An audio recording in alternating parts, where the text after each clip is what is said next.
When you hear the word creative, you might think of a painter, or a playwright, or an author, or a photographer, or a filmmaker, or a chef. In other words, you might think of people who make things. I think it's what we mean when we use a label like creative type. But there's no such thing as creative type. We are all creative, every one of us. We just need a bigger definition of creativity. Yes, creativity involves making things, but it can also mean mashing up ideas in innovative ways. It can mean thinking differently about data and finding unique solutions to practical problems. It can mean hacking systems and tweaking things in unusual ways. It can mean exploring ideas and navigating information until you become an expert curator. It can mean designing systems that empower the creative work of others. It can mean creating change in the world by speaking truth and leading movements and interacting with people. See, each of these creative approaches shape our world in profound ways. And the more we see the creativity all around us, the more we are able to appreciate the creativity inside ourselves.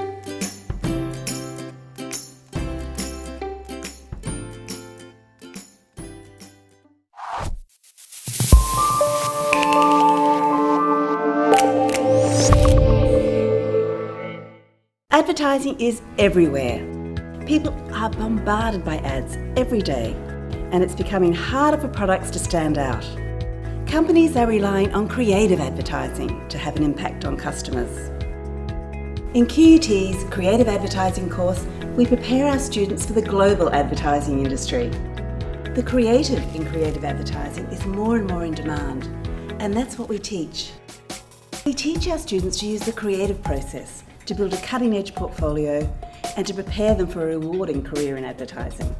Experienced advertising professionals teach our students, including copywriters, art directors and creative directors from some of the leading multinational agencies. Students can choose to do an industry internship in Australia or overseas as part of the course. Real-world experience to give them that competitive edge. Hey, my name is Ian. I am a graduate student at QUT. Hi, my name is Cassie and I am doing a Masters in Creative Advertising at QUT. I chose QUT because QUT is actually one of the only schools in the world that offers a degree in creative advertising, and it made perfect sense. I am undertaking the internship at one of Brisbane's leading digital agencies. Working a lot on digital transformations, digital storytelling, and combining that with above-the-line sort of genres. There's more to capturing the audience's attention than dressing up cute animals. As creative advertisers, we come up with even better ways to sell products and services. So whether you aspire to work in an advertising agency or join the marketing team of a large brand, QUT's Master of Creative Advertising can take you there.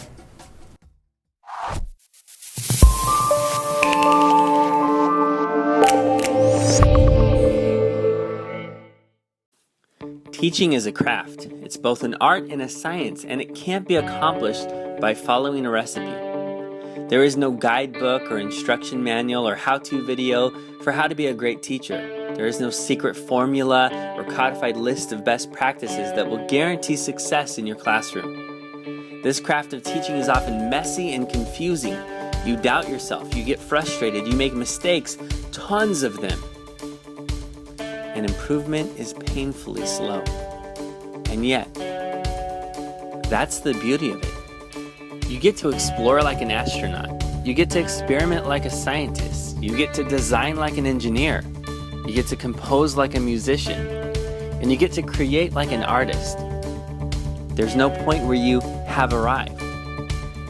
As a creative teacher, you're always exploring. You're always experimenting. You're always innovating. But that's what makes the journey so amazing.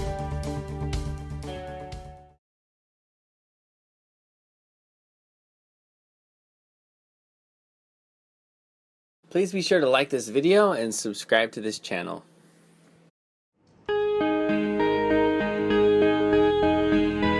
Creativity and business, are they two different worlds? Some people say that creativity on the one hand and business on the other are like opposites, or at least like oil and water, they just don't mix.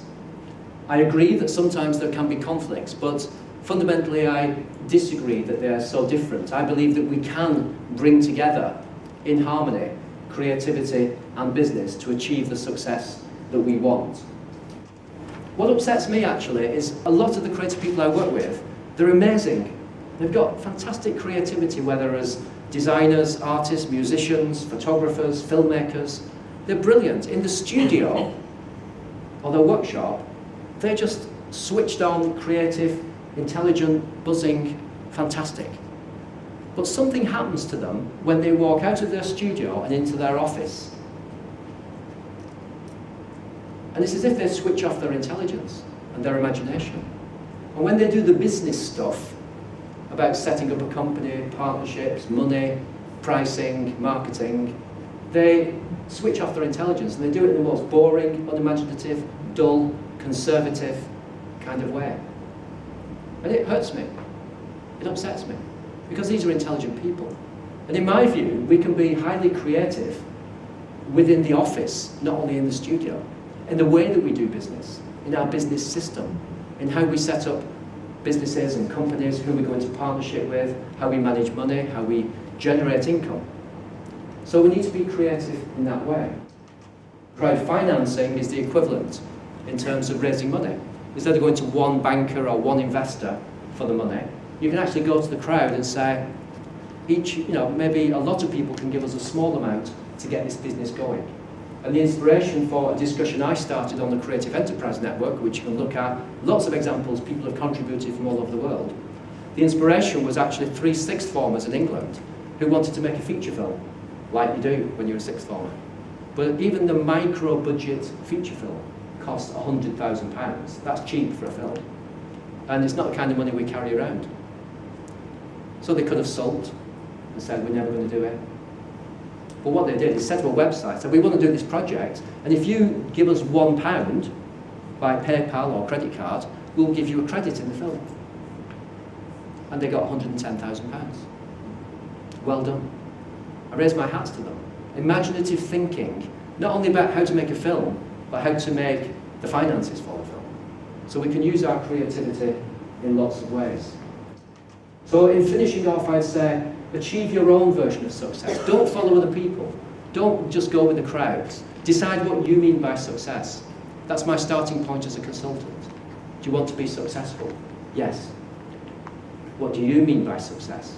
Because if you can't define success, I can't help you to get there. And it's not for me to define success for you as a consultant, or for your friends or neighbours or society at large. You decide what you mean by success, and then design your own business to get there. So in conclusion, I would say, yes, you can combine creativity and business in a way that's consistent, harmonious, to achieve the success you want. So good luck with doing that. Good luck with combining creativity and business. And that's what I call T-shirts and suits. Thank you.